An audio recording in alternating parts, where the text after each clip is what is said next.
You built your product, you launched your business, you saw success, money in the bank, a growing team, happy clients. But now you feel like you're drowning. I'm here to help you get your head above water. I'm Ruoyun Goldstein. My clients call me the Business Doctor.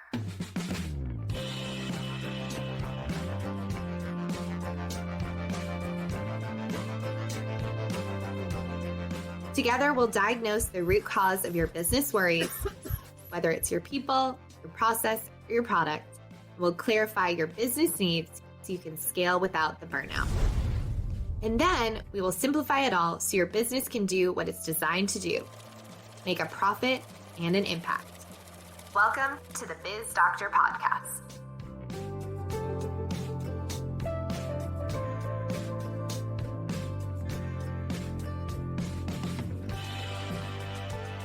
Welcome back to the show. I'm so excited about today's show because I have special guest Ruoyun Killian, one of my good friends and human-centered marketing and business advisor. We normally chat about all things business and entrepreneurship over coffee or when we're exploring a new restaurant in Austin, so I wanted to bring to you our mind melds, especially around this topic because I don't know about you, but I am not a marketing expert. In fact, it makes my head hurt a little. But Ruoyun is a marketing magician, and I know today's episode is going to be chock full of amazing golden nuggets for you to take and run with. Today, we're going to dive into how to build an in-house marketing team, or something we all are curious about, knowing when to hire out a marketing agency. We're also going to dive into marketing optimization so you can get more ROTI. It's going to be juicy, so get comfy and let me introduce you to Ruoyun. Ruoyun is on a mission to put the human experience back into marketing. She believes that if we learn to fundamentally reconnect as human beings within our businesses, we can create space for our society to explore a new common language built for the human species as a whole. With over 10 years in the digital marketing industry, she advises businesses and organizations to implement their sustainable human-centered marketing system so they can continue to optimize and amplify their impact. She's created space for clients such as Big Commerce, Serenity Kids, Crafty Counter, Slow North, Rebel Cheese, University of Texas Center for Sports Communication and Media, and others through her individual work and at C3 NAMI, the digital marketing agency she founded in 2015. Welcome, Ruoyun. Hello. Hi, friend. Hi. I'm so excited. This is like a long time coming.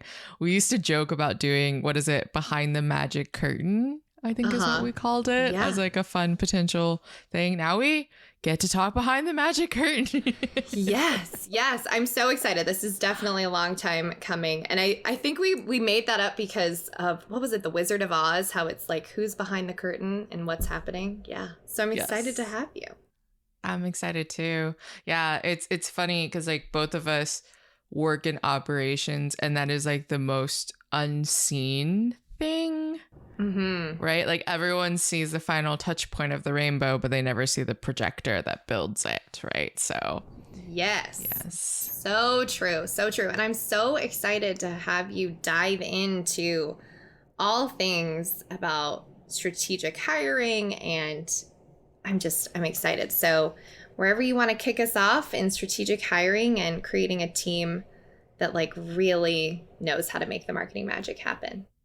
Yeah, let's set some ground rules to start because people, when they hear marketing, they're like, digital, non-digital. Yes, I had a digital marketing agency. I specialize in human-centered marketing, which goes from all the rays of the rainbow. So from digital marketing to SEO to website, e-com, to PR, et cetera, and beyond, right?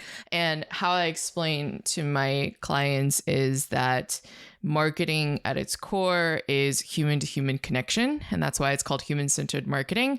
And it's really another human being seeing the light within you, right? So like your core, your purpose, your why you function, all that jazz. That's what I like to call like a light. And I use the analogy or like the metaphor visual of a heat lamp, and it's You can turn it up or down as you desire. It probably got some scorch marks in that oil heat lamp that's in there that you got to clean up over time, right? And then that light is what I then shine through a projector that creates this beautiful ray of rainbow that comes across. And the same thing applies for how a service is being offered, product, etc., right? Like think of basically like a single light, and then there's like multiple projectors, like the financial projections, the marketing projections, the operation projections, and the people and hiring projections, right? And as C-suite business owners, you have to be very comfortable and confident in how and who you are and the why everything that you do. So it's not just like you feel like you're in the hustle grind for monetary benefits. And really being specific about what that is, because I can build the perfect projector. If the light doesn't shine properly, it doesn't. So it's not going to like show all the way through. It's just going to flicker like an old film kind of thing. So before we dive into like the specific tactical examples about strategy and things like that, I wanted to set that context that everything that we're going to deep dive into in the trees, the forest is this projector that you're going through. So if you're hearing a lot of new ideas that we're going to talk about in this podcast episode, my disclaimer is your gut is going to tell you if that goes into your projector or not. It's a system. It's a thing that we're growing. Yes, I am also notoriously known for a ton of metaphors. So get ready for that. Life imagining things. But yeah, so that's human-centered marketing in a general nutshell. What we're going to talk about is how it builds that projector. And let's talk strategic hiring for that projector, building of the projector. So I always give context of when I talk about human-centered marketing, there is the tactical strategy and the emotional strategy that goes into designing marketing. So there's the tactical, like you run an ad, they go on a website, they click on the social ad, right? But it's the mindset journey that you're guiding them through each of those tactical steps. That's just the container that delivers it, the experience. It's like the container that delivers this delicious food that you're about to consume. And it's part of the experience, but it's not the food itself, right? Like the food itself is what you genuinely care about. Okay. And that's the mindset and the messaging and things like that. I like that. Yes. And real quick, before we dive deeper, just because I like to make sure I'm understanding, when you say projector, are you talking about like those old school projectors that we had in school where you had to like actually stick the things in? We're kind of dating ourselves, people. So if you don't know what we're talking about, essentially a projector was this very neat little thing where you had these square images that you put into the projector, and you could load it all up and then move the projector forward or backward. And so what you're talking about when people are listening is, you know, take what you will, leave the rest. If it fits your business, great. If you have questions, you know, connect with Ruoyun. Don't connect with me because trust me, not marketing expert here. But like all of these different projector tiles come together to create the story of your business. Do I have that right? It's more of like, think of it you could do different ways, because the original example that I like to use is like it's a prism. So like, you know how a light goes through a prism and creates a rainbow effect, and that's what it is. The other way so that's like the strategy of it, and then the system side of it is, think of it more like a movie projector. I think that's actually a better example of your movie projector is telling a narrative and a story. And Beautiful. In this era, like literally in beginning of this year, I was doing my gigantic annual trends report deep dive. When I say gigantic, I get like 30 major research publications, including Forrester, and I like digest all the information. I get to be the like marketing nerd that I am, right? And the number one thing that kept coming up is like brands, not just content creators where there's like a category that potentially will have its own NAICS accounting code by the IRS one day. It's not just those. Everyone is a content creator, and it can show up as thought leadership. It can show up in different forms. And it's really about creating a legacy and a body of work that your brand is creating. And basically, we are in the information age, and everything that you do, whether it's direct transactional impact, an event, etc., that's all documentable content that people can find you on, follow you, and all that jazz. Doesn't mean that you have to be a content creator posting 3 to 4 times per day. That's literally not your job. That is a YouTuber's job.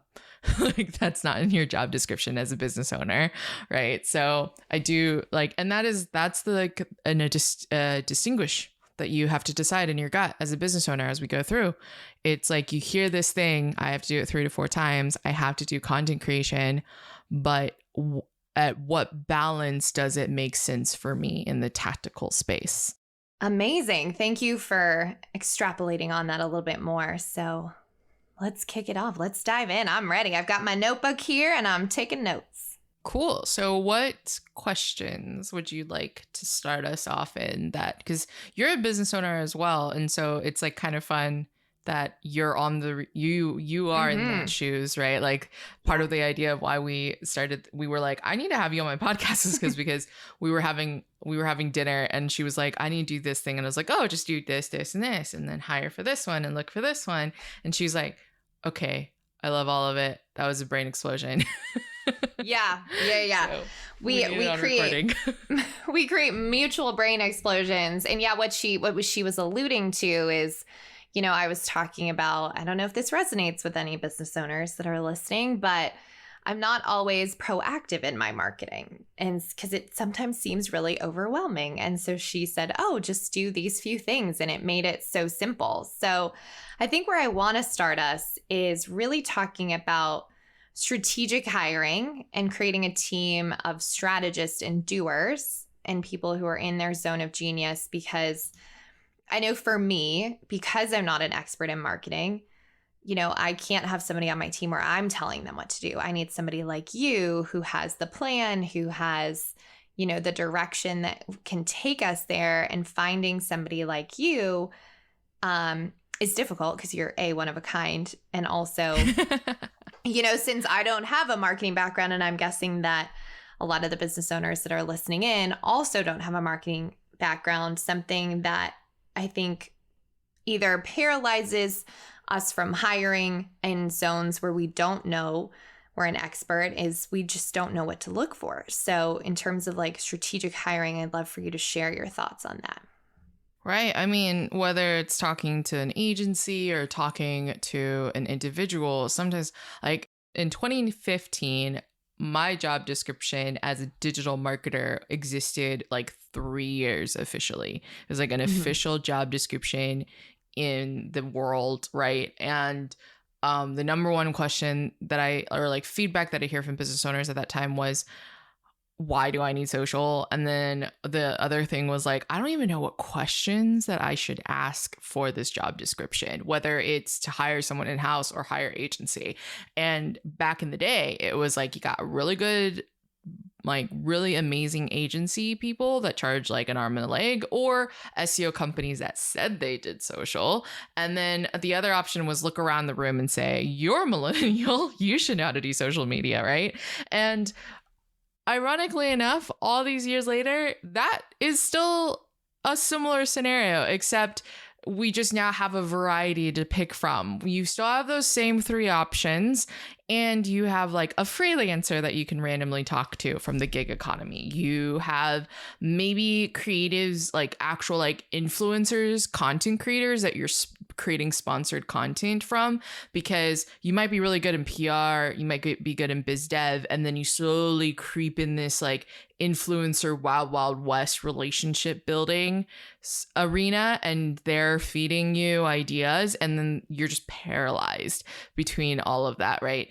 And the core that I tell my clients when it comes to hiring a good marketer is to look for what I call strategic creatives, meaning they are creative in telling storytelling, and they are also like, they ask the why question. Like if you tell them we need to post 3 to 4 times per day, they're going to be like, cool, but why? And it's not but why your credibility. They literally need to know so that they're motivated to do it, right? And it's what we call the mindful pause check moment, and really ask, what does done look like? And does it truly create the end result that serves our larger OKR goals at the end of the day, right? And then business owners come to me and they're like, I don't want to get lost in the weeds of how to post a reel, but I need to know why I'm posting reels. Right. And so business owners and strategic creatives have the same common ground. It's they need to understand why they are doing this technicality in it. And historically, if you like Google how to optimize Instagram or whatever, you're going to get like YouTubers who are like, this is the grind. This is what you do. I'm going to tell you to do this. Like they like edit their video 2 times faster on purpose to just like put you in this like excited adrenaline mode the whole entire time and make you be like, you need to do this one thing in this time and I'll get to it in my next 1-minute video. Like that's what they say on repeat over and over and over again. And I'm like, oh my God, just shut up and tell me what it is and why I need to do it, right? But they just tell you the tactical thing and they promise you results. They don't actually explain why it's creating that type of impact. And so the biggest thing in like a gut check of hiring people is twofold. First fold is your biggest question as a business owner is to figure out why I'm doing something XYZ. If they can't properly explain it and tie it back to a typical sales journey, something's wrong. Because all you're going to get is, I did a lot of brand awareness and it doesn't tie to my ROI, right? And my disclaimer is digital marketing is usually never a direct ROI connector. However, it's an amplifier and it's always designed to be an amplifier. But if you got a marketer that can't tell you this, they just said, we did this for XYZ person and they did blah, and that's supposed to like get this through the day, and you're taking a risk of investing time with them, whether freelance, agency, in-house, there's no way to do it, right? Like all a business owner needs to know is like how it connects back to their major customer journey, because everybody needs to be on the same page on a customer journey and how that comes through. And then that brings me to my second gut check moment is why, as they go through the customer journey, which is what I talked about, both tactical and emotional, how are they coming through on both of those sides? Is it a very transactional feeling, or is it actually truly a trust relationship for the long term that's building? A lot of business owners, typically when you ask them why they take this insane, stressful personal growth journey of being an entrepreneur, it's like, yeah, it's earning money, but it's really so they can earn money to do X, right? Like they're innovators. They want to do something new. They want to create the world for the better. They see no one else doing it. They create it, right? That's a very like old school editing of it, right? And so if that's the business owner and their core is to be a change maker, they need to align on the same values. So whoever they hire, those are the 2 gut checks. So the first gut check is they need to always be able to tie it back to the customer journey. And the second gut check is as they explain how it's being tied to the customer journey, it doesn't feel icky. If you talk to an agency owner or someone and they're tying it to the customer journey, but it's all transactional language and you leave it feeling like you just like completely like stole from your customer or like took advantage of your customer, if that was like a gut feeling that came from their explanation, that might not be a good fit for you to work with that person. Yeah. Wow. That was a lot. That was a lot to unpack. So it sounds like when it comes to finding that marketing strategist, you need somebody who is human focused, who has a strategy. It's not just we did this and got this result, but they can actually tie it back to the why you're growing your business, your impact. They can tie, again, amplifying when you amplify how that's going to impact your customer journey. And it feels good because we all know that there are the smarmy marketers out there, and that's not what we're about. And so in that same vein, when does a business owner know when to hire somebody like you? And yes, you had an agency before, but now you're more of an advisor and consultant. And so how does a business owner decide between bringing in an agency versus hiring somebody like yourself who's an advisor versus actually bringing it in-house? So typically clients work with me because I sit as CMO level, right? Like most of the time in agencies are to have an agency be your whole entire marketing department is paying the price point of T3 and GSD&M because that's the level of effort required for it. And I think people don't realize that. So gone are the days where you only need a digital marketer. Like that doesn't work anymore at all. It's a team and it's multiple people. I hire strategic creatives. Like even my creative doer will ask the why, whereas my strategist is going to guide and be the project manager for it. And then I have an engagement person, right? And everyone's going to ask why, right? And then they're in their zones of genius where it's a skill set and role that brings them joy, that gives them energy, and it's what they're awesome at. So a quick reference to that language, zone of genius is from the book The Big Leap by Gay Hendricks, and it's basically about how everybody has different skills and you have different zones, and the trickiest one is a zone of excellence versus a zone of genius. A zone of excellence means something that you're amazing at. You're amazing at both of those zones, but the difference between one versus the other is one gives you energy and one decreases energy. So an example is like, I'm a genius content creator, like whip out content in 15 minutes tops, right? Like been doing this for 15 years. It comes with the territory, right? To do that. And however, that is a zone of excellence for me. It actually drains my energy to create content for other people. Whereas a zone of genius for me is the systems builder, guider, corraller, advisor. My zone of excellence is project managing, but my zone of genius is advising because while I can be a great herder of cats, you got me for like 3 months and then I have limited like patience level for you, right? So I'm very intentional in that space. So when I typically bring on a client where I'm like an NMM CMO, the intention is we are building your in-house marketing team where you're recognizing it's a team, probably about 2 to 3 people to start. And I'm training you, the business owner, to learn how to lead the team. And then all I need to do is to be the advisor to come in for larger pivots. That's the goal. It's like if we could build you the system and the team where the team feels empowered, keynote, empowered and motivated to like bring new ideas to the table. That's like the owner is willing to receive new ideas and willing to trust them, right? Very intense disclaimer notes. Then it makes sense, right? Otherwise, if it's also like it's a lot of his cash flow. I mean, payroll is the number one investment, right? Like you got a lot going in on that.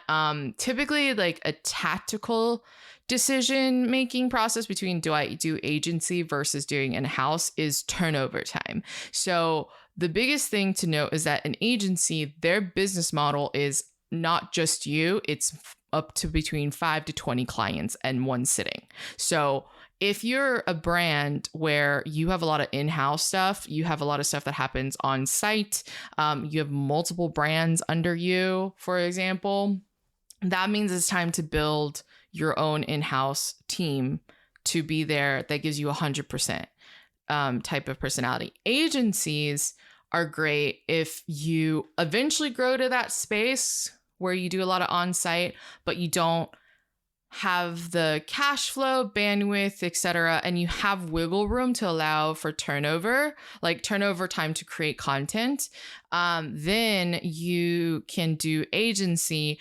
But even when I ran my agency, I always said, my goal is to get you into the sweet spot so that you can eventually afford having an in-house team. Because once you get to that level, you are what the trending things are saying now is you are the designated content creator, thought leader in your industry. So that is the end goal. So whether I was an advisor or if I was education working with them, the goal is like, you'll eventually fly the nest. It might take a couple of years, but you'll eventually fly the nest. Yes. I love that. I love that so much. And that's actually a lot where we overlap is, you know, I'm interim COO, you're interim CMO.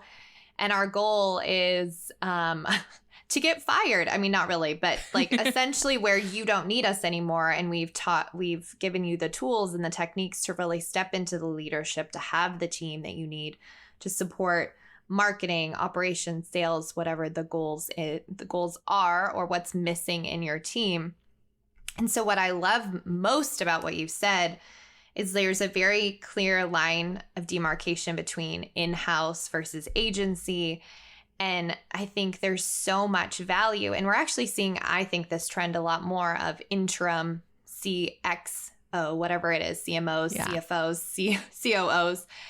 And it's so efficient because, you know, you can come in, I can come in, and we can tune up the business and the team to get it really running well so that they can maximize the investment in the team and what they're doing. And so I love that you get to be that, you know, 30,000 foot advisor, organizing all of this, setting all of this up. Because I got to admit, I still thought we were in the days where you could have one marketing person. So I guess I might need a little tune up in my business. Yeah, that went out the window. Well, so let's give some historical context to that, right? Like back in the day, it was like create content, push it out, call it a day, right? Mm-hmm. However, digital marketing has evolved into, especially social media, it's like it is your online community. You don't need a designated Facebook group to make it an online community. Your networking, it's basically your little networking room. Like imagine Instagram as a gigantic digital conference, right? And there's so many breakout rooms. Your channel is a breakout room for people to go into with their specific niche that they're looking for. So like my Instagram and my YouTube channel, if we use that as an example, is like, it's my networking room where marketers and change makers can have fun and play, and they get to talk about the business and strategy while also nerding out about food and plants. And I use plants a lot in my metaphors when I talk about cultivating and growing human beings, because I'm like, human beings are literally like plants, and we have to talk about culture when we're talking about growing teams. Like those are synonymous. Culture is the environment to which a human being can thrive, right? So like all of that plays in. Now, my disclaimer every single time I talk about it is I am not a designated culture person. I know enough to be dangerous because my butt got handed to me when I was creating my digital marketing agency, and we were very successful in building a culture where we had other marketers from larger firms and companies willing to take a pay cut to work with us. Because they were like, you are doing the thing that I'm so excited to be a part of. Yeah. Right. And you created a system and an environment where I can see myself thriving. Right. And that's what we want. So like we have here's the strategic thing that you got to hire, but also like you also have to have the environment that they want to be in. So an example when we talk about systems is there's roles, but really the idea is more like you're building a garden, and your garden is producing certain plants produce different fruits, right? So is the best way. So like you have a designated content creator, you have a designated strategist, and a designated engagement person. And that flows the three things of marketing 101: strategy, content, engaging with your community, right? Because it's not just focus on creating content, toss it out there and hope. It's like, this is my digital networking room. I have to engage in it. So it's three roles. So let's say three separate plants that produce three different things. And it's all about like, cool. As gardening, if you are a gardener listening to this, I'm actually not a gardener. I'm just a houseplant person. But there's like certain like lighting, soil and stuff that has to go into place with that. And if you got a really Like if you got a plant that just got infested with mealybugs, you have to like nip it in the bud. Otherwise, it's going to infest the rest of your garden. But the thing is, a plant that gets infested with mealybugs isn't because it's naturally prone to that. It's because it's been neglected and it got weak and then attracted bugs. So if I use human beings as plants as an example, basically, if you hire these people and you're like, this is great, but then you start neglecting them because you're too busy running off to the next thing, you don't have time to focus on them, you don't actually realize that, yeah, they're your first hires. You still have to cultivate them, person, leader, specific disclaimer, leader, right? And a leader does not just mean that you're a title. Like every human being in a company can actually grow and cultivate to be a leader.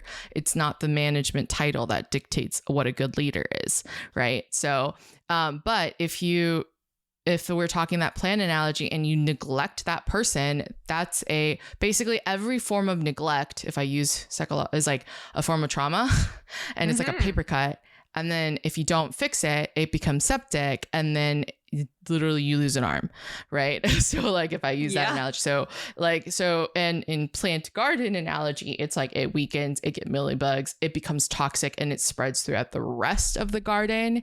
We've seen toxic culture build up in that space, right? So like all of that happens. And a lot of times what I see in business owners is that in our minds, and I've been there too, is that trauma that we subconsciously or unconsciously instilled on our person through neglect because we're just so busy is a very common example. We feel like it's a failure on our end. And human beings typically procrastinate in facing their shadows in that space, right? And so people are like, why does culture turn so toxic if people realize they just need to like, neem oil the hell out of a plant that may have mealybugs? And I'm like, well, how about before that happens, actually watch it wilt and like decide, oh, is it the water? Is it the light? Is it the sun? Or like, can we work with that first? And so and people ask like, why does it get to even the point of a mealybug situation? And my reaction is we are too busy. We don't. Yes. We are too busy. It doesn't mean you have to micro water them, right? Everybody's different. Like I got these guys up here, they take care of like once a week kind of situation and they're like kind of grumpy and I'll check on it weekly. It doesn't mean you check on it like the next day, right? It's just like you check on it and you base it on its goals, right? But it's when you don't do anything for like 10 weeks and then you're like, what happened?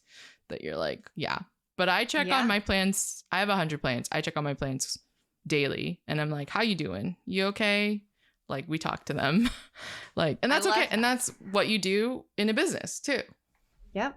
I love that. I love that analogy. There were so many golden nuggets in that little amount of time. I mean, I think my biggest takeaways were that you really need 3 different roles for marketing, that you need to water and nourish your garden at all times, depending on what plants.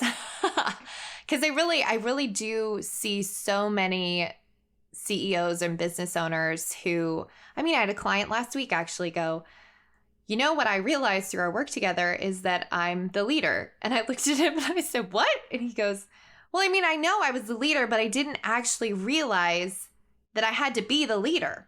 Like I have to actually like do the onboarding, take the time to slow down, to do the things to set the team up for success. And I think a lot of times when you're hiring somebody, you're just like, oh, it's great. They're taking this off my plate. I can be done now. But then you forget about the nurturing and setting them up for success, because if you don't, then to your point, it's either going to build resentment or toxicity or frustration, or they're going to quit instead of taking the time to slow down, onboard, train them correctly, and then really get the most bang for your buck. And so, we're about to wrap up our episode, but I think that really I loved all the analogies and the awareness about how marketing isn't just creating content and putting it out there. It's about, you have these, you said it so great, these breakout rooms at this huge conference and you get to go engage where you want. And it's really about building the community. Because I think, I'm still maybe, again, I'm not a marketing expert, so I'm not as well versed in all of this. But, I think as a business owner, I think I still thought we were in the days of churning it out and letting it go into the ether. So much great stuff. Do you have any last little tidbits or thoughts you want to share before we wrap up?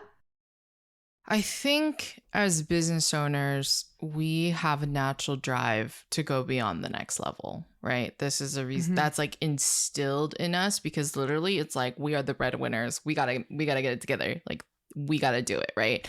That is not the expectation of your next hire. That shouldn't, like, it's like basically asking your kids to be you when they're like 10. Yeah. Like, why are we parentifying children here, right? Like, that is what it is. Like, and people are like, well, why can't we do that? It's like, if you want someone that's going to come in and take it and roll with it, hire a consultant. Because all the things where it's like onboarding, setting expectations, setting up for success, we demand that when we bring on a client. Now, and if you're listening to this and you're a freelancer or consultant, or you're working with one and they never demanded that may not be your best partnership going on, because you're going to be wanting more and then they don't tell you and there's no expectation set, and then it turns into a hot mess, right? So it's like, I think it's the thing to consider is expectations. Set them up for success, whether you're working with agency or working with an individual person in-house. It's the key nugget that you talked about earlier, which is you got to pause and invest some time into it. And it's a delayed gratification, right? You're not going to like instantaneously get gratification in that, but it's going to save you a ton of potential fires if you just sit down and think through things deeply. Yes. One of my very favorite quotes, which I say to my clients all the time when it comes to team, is unshared expectations are nothing more than premeditated resentments. So that needs to be like a quote on the back of your wall. On like, that just like needs, that's good. That's right? Good. Right. I should print it on cards or something and give it out. But I mean, it's especially when you're building a team, like taking the time to really, like, I kind of think of it like sometimes you got to downshift to upshift. Like, you really just have to get the moments set up to set you up for success. And I think you hit so many nails on the head. And I mean, holy cow, this episode has been chock full of amazing marketing magic. I think my brain actually hurts, but I was madly taking notes. If you want to know more from Ruoyun, be sure to check out her YouTube channel. And tell us, Ruoyun, how else can listeners connect or get in touch with you? Because I know that if you are listening to this podcast episode, I'm sure you've got questions and want to know all the things. Yeah, you can find out all my social links or go into your social platform of choice on Instagram, LinkedIn, Facebook. I'm not on Twitter. Just no on Twitter for that. No. And I'm not on TikTok. People are like, wait, you're not on TikTok. I was like, do I even need to be? That's no. But if you want to, you can always go to my website. It's rxuconsulting.com. There are blogs, YouTube links, all that jazz is up there. And yeah. Amazing. Thanks for having me.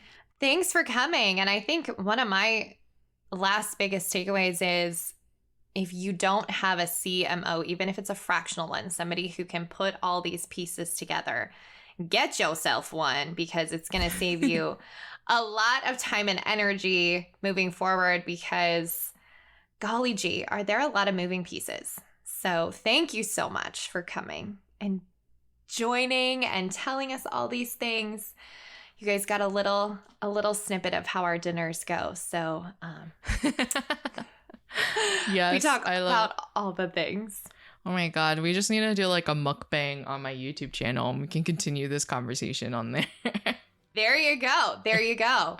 Well, thank you again. It was so fun having you and talking all these things. That's it for this week's episode. I'd love to hear from you and your biggest takeaways, so make sure you're following along. Tag me on Instagram at It's Lauren Goldstein or LinkedIn or wherever you hang out on the interwebs. Thanks so much for listening, and we'll see you next week.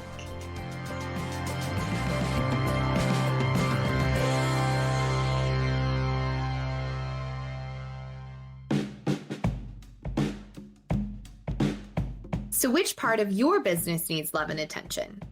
You might be wondering that. Here are your next steps.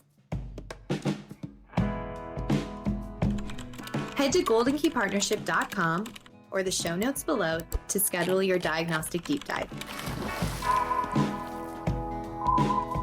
Thanks for listening to the Biz Doctor podcast.